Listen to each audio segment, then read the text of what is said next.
It started with a box, not a metaphorical one. A literal cardboard box dropped on my porch on a Thursday morning. No return address, just my name scrawled in sharp black ink like the sender had something to get off their chest. I almost didn't open it. Honestly, I thought it was some late birthday prank from my brother. Or maybe another unsolicited appliance from my mother-in-law. She had a thing for sending me kitchen gadgets I didn't need and would never use. But no, this wasn't from her. Unless she developed a sudden talent for cruelty and espionage. Inside the box were three things: a red silk tie I didn't recognize, a USB flash drive, and a note. You deserve to know. See, that's it. No signature. No explanation. Just the implication that the world was about to get a little uglier. I slid the flash drive into my laptop with the kind of caution usually reserved for defusing bombs, because deep down, I already knew. Not the full story, of course, but the scent of betrayal has a way of making itself known, like mold in the drywall. The folder was titled Chelsea_Truth. Chelsea, my wife of 6 years.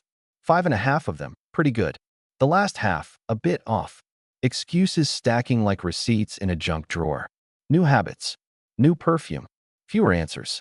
There were videos. Screenshots. Audio files. The first clip? A hotel room. Grainy surveillance footage. Maybe from a hallway camera or a security app someone forgot was still running.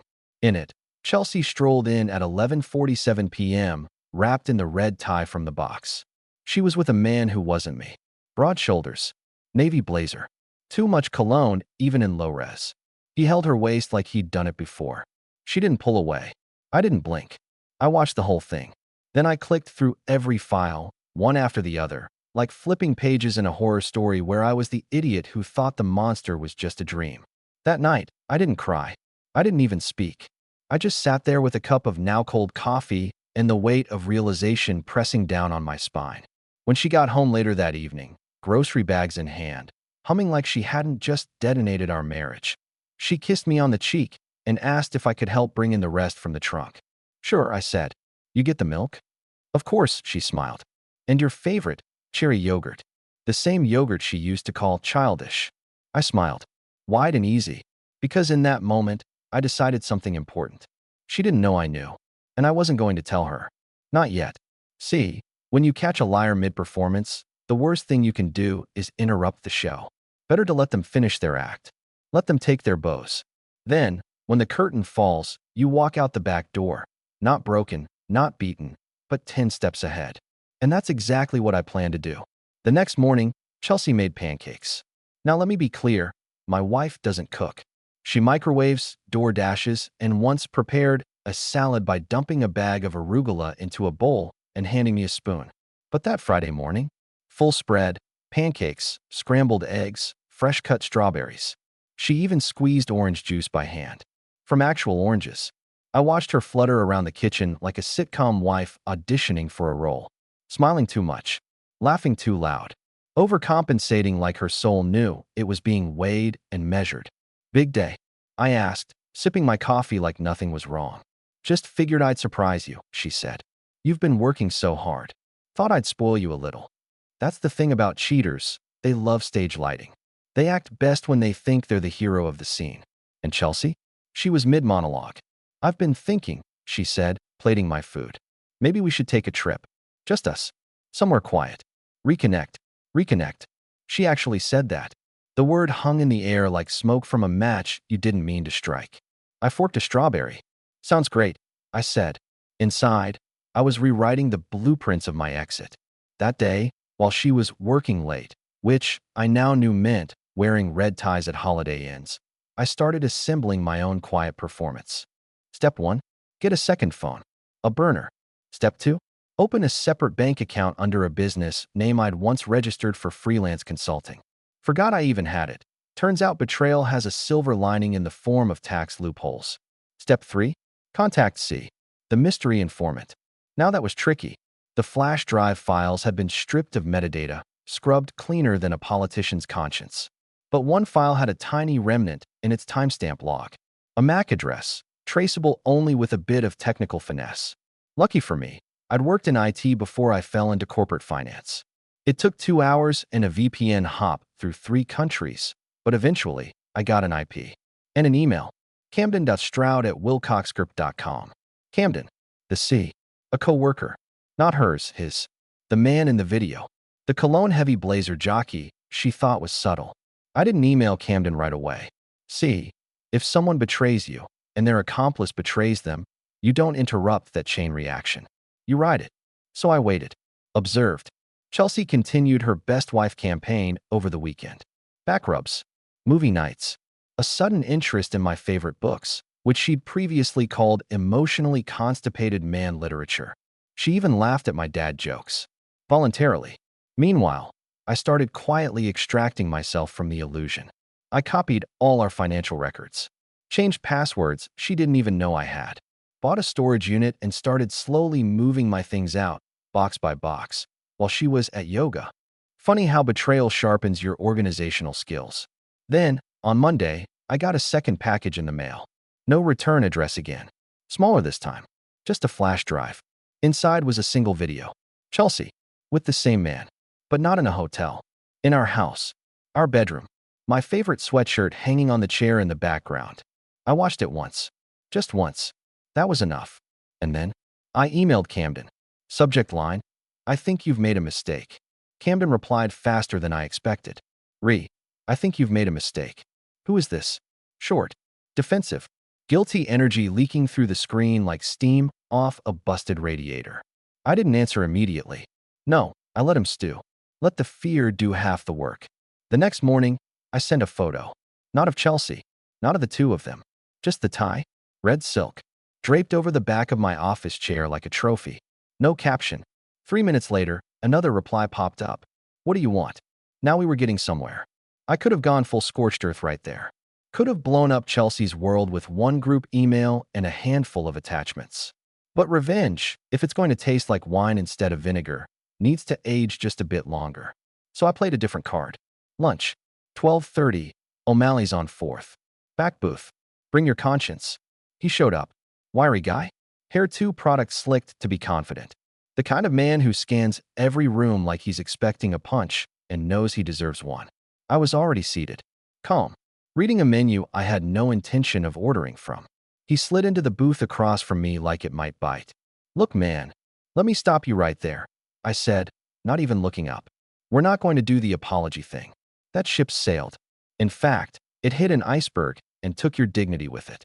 He opened his mouth. Closed it. Smart. I set my phone on the table, screen facing him. A paused frame from the latest video stared back at him like a confession. He paled. I'm not here for an apology, I said. I'm here because you made a mistake. And not just the obvious one. He frowned. What mistake? You trusted her. His eyebrows tightened. You thought she was yours. Like she left me, so now she's with you. End of story. I leaned in. But she didn't leave me. I'm still here. We still sleep in the same bed. She still makes me coffee in the morning. My coffee, not yours.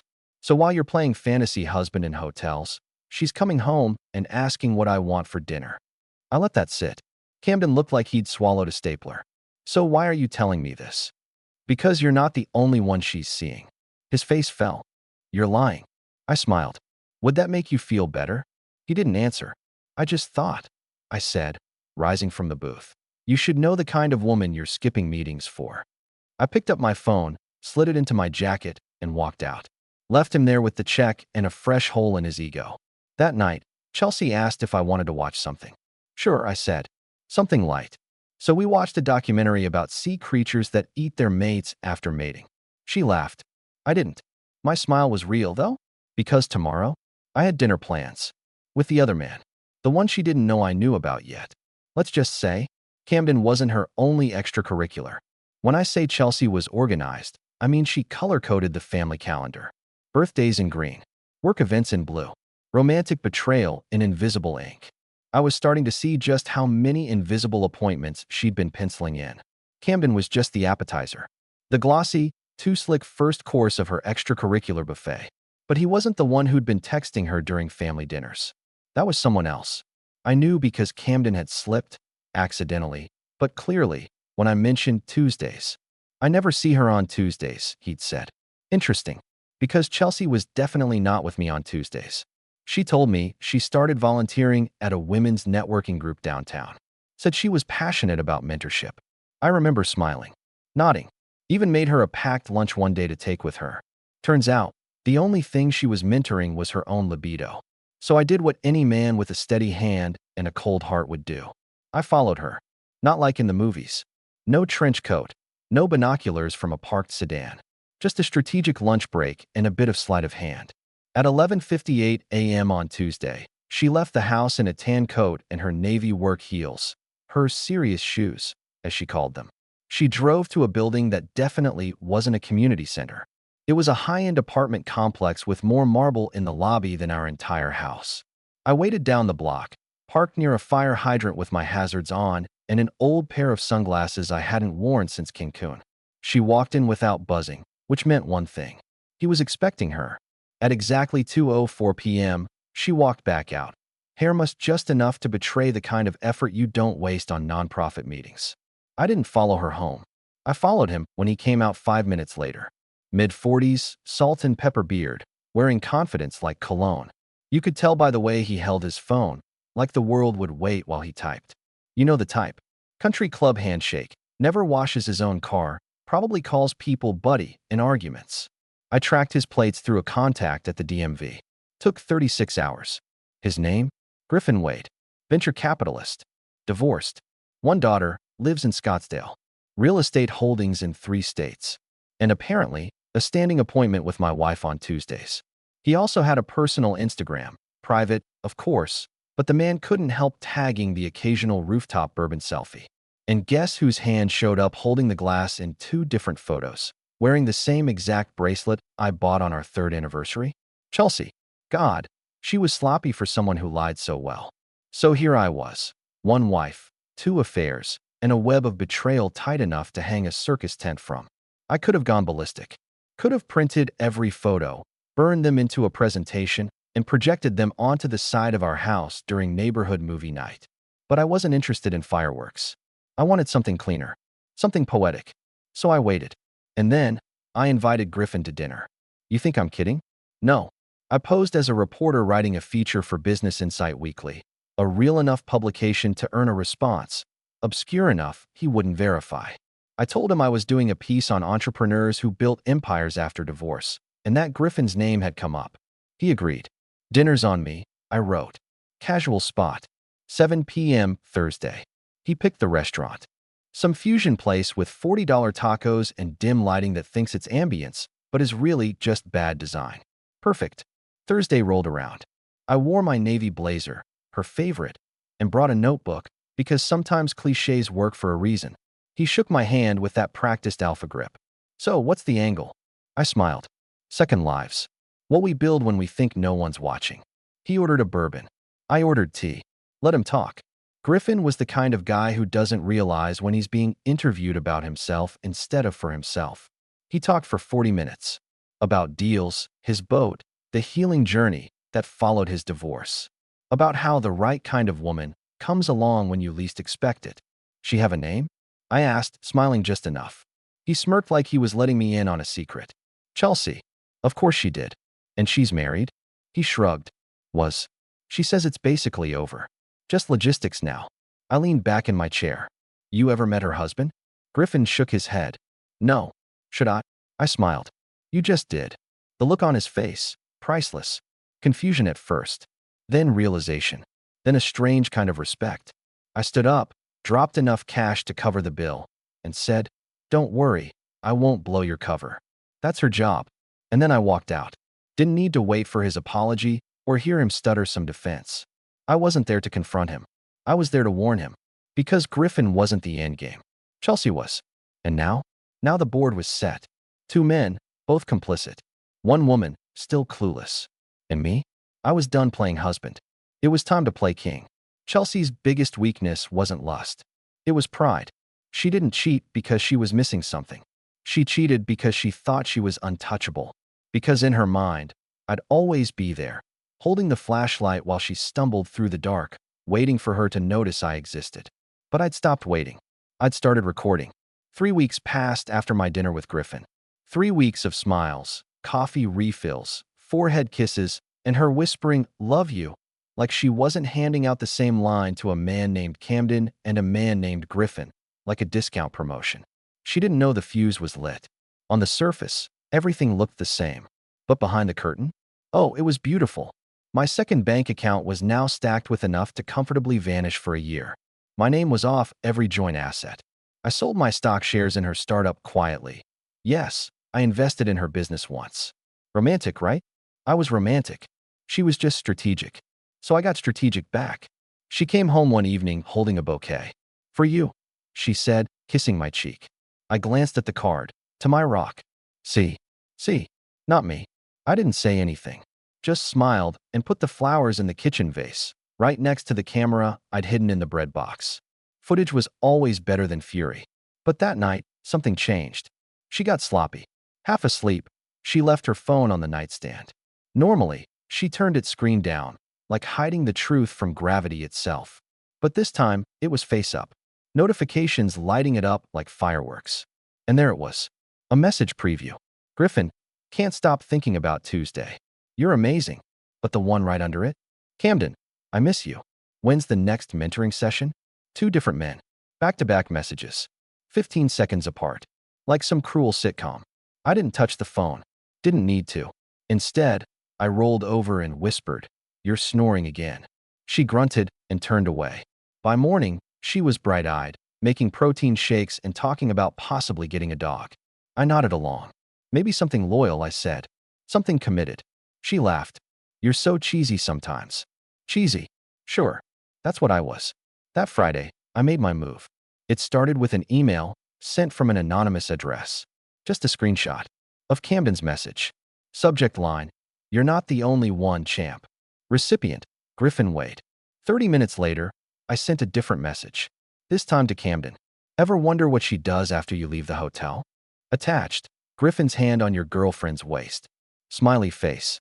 People underestimate what jealousy can do to a man who already thought he'd won, especially when he realizes he's just one card in a marked deck.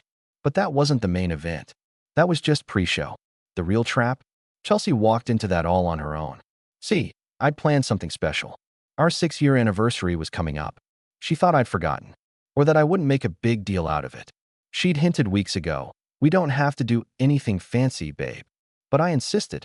Dinner reservations at her favorite restaurant. The same place I proposed. Table by the window. The one with the view of the city skyline and zero cell service. How tragic. She wore red. Not the same tie color red, but lipstick red. The one she wore the night I asked her to marry me. "You look amazing," I told her, and meant it. You can love a hurricane, even while boarding up the windows.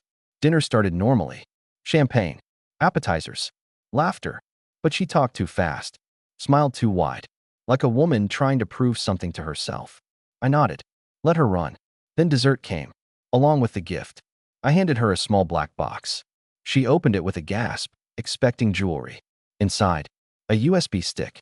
She blinked. "What is this?" I raised my glass. "Everything." That's when the waiter brought over the bill. On top of it, an envelope. I handed it to her. She opened it. Printed screenshots. Camden. Griffin. Time-stamped. Captioned. One photo per affair. A greatest hits album of infidelity. She stared at them for a long time. No expression. Then she set the envelope down. "You've been spying on me." I nodded. Not spying. Paying attention. Why now? Because you needed to feel safe before the fall. She blinked. "You don't want to fix this?" "No," I said. "I want you to remember this night for the rest of your life." "You think you're punishing me by humiliating me?" I smiled. "Oh no.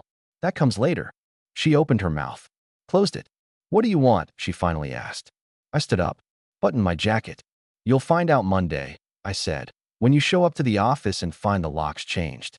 When your board receives an email detailing your misuse of business funds, which I have receipts for, by the way, and when Griffin, your biggest investor, pulls out because of the PR storm heading your way." Her mouth dropped open. "Oh," I added.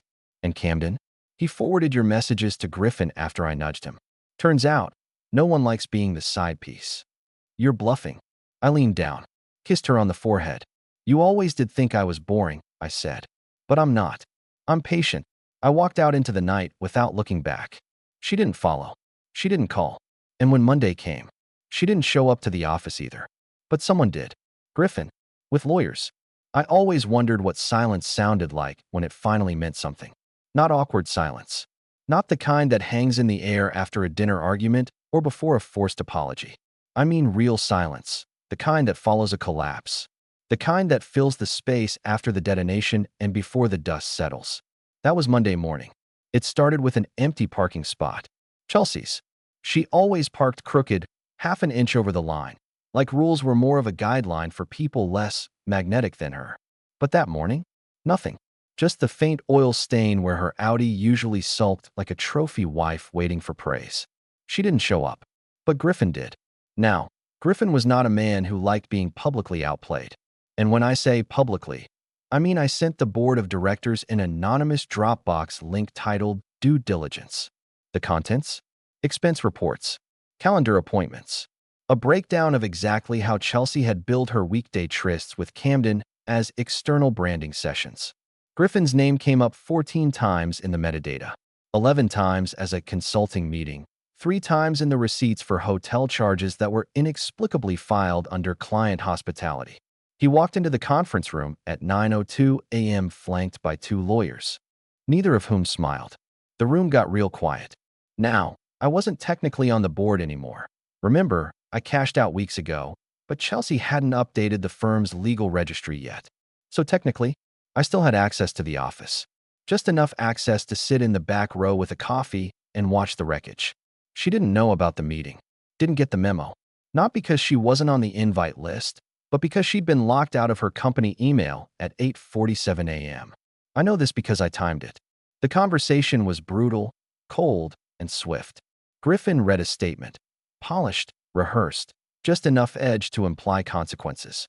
Gross misuse of funds, violation of board trust, and my personal favorite, ethical impropriety with external consultants. The HR director looked like she wanted to crawl into her purse. Chelsea's chair sat empty, her nameplate still perfectly centered. It almost felt like she might burst in at any moment, full of excuses and fake tears. But she didn't. By the time the meeting ended, the board had voted 6-0 to freeze her role pending a formal investigation. Technically, it was a suspension. Functionally, a beheading. Afterward, Griffin approached me.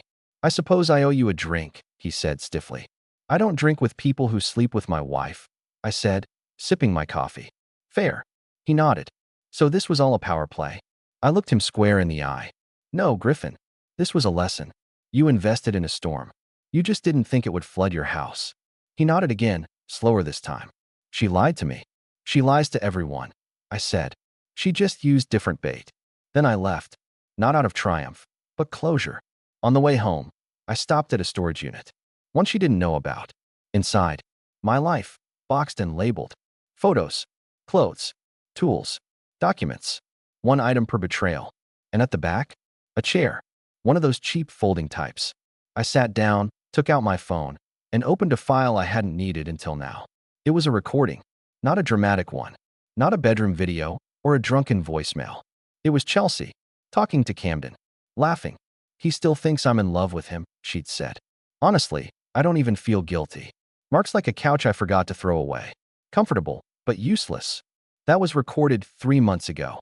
Camden had sent it to me once he realized the only thing worse than being cheated on is being cheated alongside. I stared at the screen. Her voice, her smugness, the complete absence of remorse. I didn't feel sad. I felt clean. That night, she finally called. Blocked number. I answered. Mark, she said. Voice brittle, like a string about to snap. I said nothing. I don't know what you've done, but I'm being investigated, my name's been slandered, and Griffin just texted me that he's withdrawing all future support. That must be tough, I said, leaning back in the chair. This isn't funny, she snapped. No, I said. It's not. There was a pause. You think this makes you noble? She hissed. You've ruined me. I didn't ruin you, Chelsea, I said. You did that when you turned our marriage into a PR stunt. I didn't deserve this. You deserved worse, I said calmly. But I'm not that guy. Another silence. Then, softer. What do you want? Oh, the million-dollar question. Spoken not with humility, but calculation. She was still looking for a lever. Still searching for control. I want you to remember, I said. Every man you used. Every lie you told. Every time you thought no one was watching. I want you to sit in the wreckage and know you built it yourself. She didn't speak after that. I waited. Then I hung up. Didn't block her.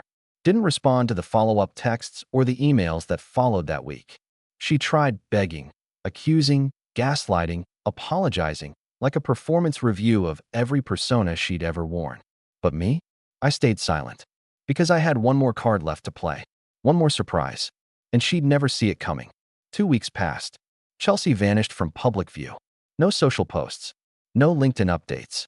Her name quietly disappeared from the Our Team page on her company's website. She'd gone from CEO to ghost in less time than it takes to cancel a gym membership. And just when she thought the fire had cooled, she opened her front door one morning to find him. Not me. Not Camden. Not Griffin. Tyler. Name doesn't ring a bell? It did for her. Her college ex. The one she used to call a mistake I never wanted to admit. He wasn't rich. Wasn't powerful. But he had something. A son. A 17-year-old son who looked a lot like me. Because he wasn't Tyler's. He was mine. That's right. See, Chelsea had one more secret. One more betrayal tucked under years of clever lies, and I just didn't think it mattered. Tyler reached out to me months ago. Said his son, Aaron, had questions. Said Chelsea once admitted, back in some whiskey-fueled argument, that Tyler might not be the father. Paternity test confirmed it. Aaron was mine. A child she never told me about. Conceived during a brief breakup in our early years, right before our wedding. Then whisked off and conveniently swept under the rug while she reconnected with me. She raised that boy with someone else, all while building a life with me. I didn't confront her then. I waited, and I let Tyler do the honors.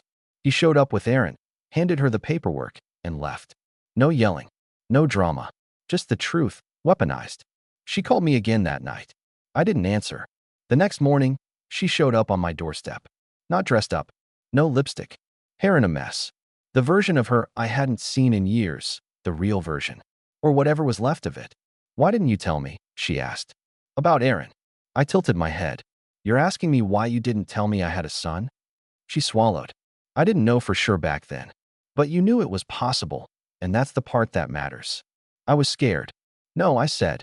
You were selfish. She sat on the porch step like her knees gave out. I've lost everything. I said nothing. She looked up at me, eyes rimmed red. What now? I sighed, long and slow. Now, you live with it. The affairs, the lying, the manipulation, the child you hid. Those are weights you strapped to yourself. You wanted freedom. Now you've got it. I handed her an envelope. She blinked. What is this? Divorce papers, I said. Pre-signed. No settlement. I don't want your money. You keep the house. Her eyes widened. You're just walking away? No, I said. I already walked. You're just catching up. She tried to speak, but I'd already closed the door. 2 months later, I met Aaron. He asked me one question right away. Why didn't you try to be my dad? I looked him straight in the eyes. Because I didn't know I was one. But I'm here now. If you want me. He nodded. We started slow. Lunch. A few games. College tour. He wasn't angry, just cautious. I respected that. Meanwhile, Chelsea tried to rebuild. New job, lower position. No more designer bags or lavish trips. Camden was gone. Griffin? Suing her for reimbursement. She was now the woman she used to pity. A cautionary tale in heels. And that would have been the end. Except she had one final card. She begged Aaron to stay away from me. I don't trust him, she texted him. He's manipulating you. But Aaron? He sent that message straight to me. I didn't respond. Instead, I bought a second frame, identical to the one I had in my living room, where a family photo used to hang. In the new one, a photo of Aaron and me, laughing. That's the picture I mailed to Chelsea. No return address. No note. Just proof. It's been a year. People say I won. But I don't feel like I won. I just survived. I rebuilt. New job.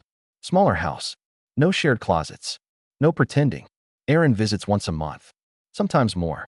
We're not father and son yet. We're becoming that. And Chelsea? She moved states. Changed her last name. Tried to reinvent. But reinvention only works when you destroy the right parts of yourself. She kept the worst. Last I heard, she was dating again. And the guy? Wears a red silk tie. Funny. I've still got the original. Sometimes I open the drawer where I keep it. Not out of pain. Not out of nostalgia. But to remind myself. that survival isn't about getting even. It's about knowing who you are when the dust settles. Me? I'm not a victim. I'm not a villain. I'm the man who watched the house burn and walked away holding the matches.